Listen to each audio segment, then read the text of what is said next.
Instagram Stories Flash Briefing. It's a bit of a slow news day when it comes to Instagram.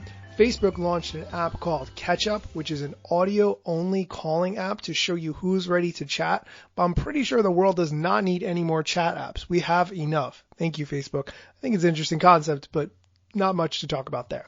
I do want to talk about something that gets asked a lot, and really the underlying question that I'm getting is, how do you sell on Instagram? How do you get people to buy what you're interested in doing?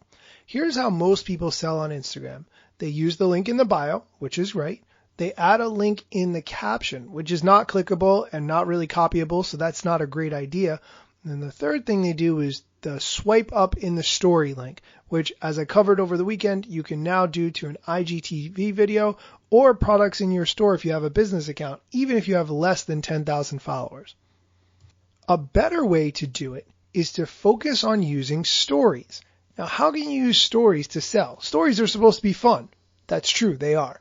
However, you can find out a lot by using stories before you start to sell.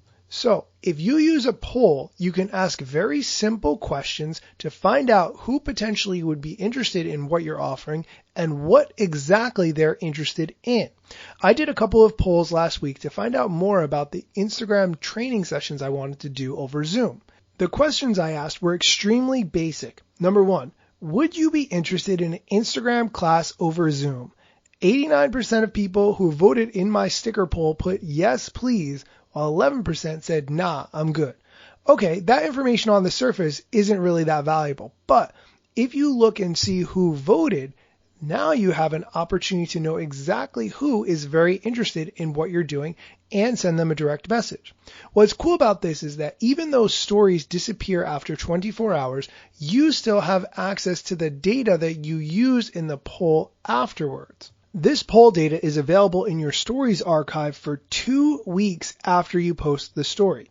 You can then use another question to further refine your audience. The next question I asked is, would you rather learn the basics of Instagram or using the latest features?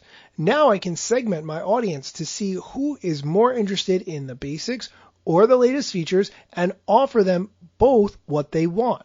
Using stories to qualify interested people is a great way to shortcut and test what content will work before you start to actually launch it.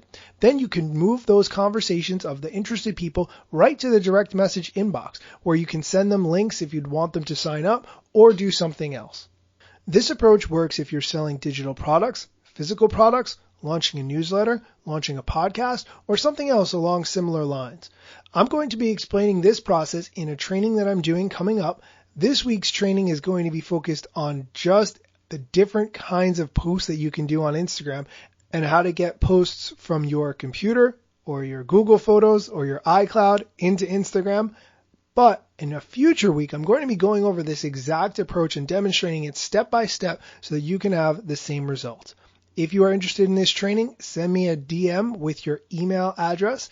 You can send me a DM at Daniel Hill Media, and I will email you back all the information. Thanks for listening.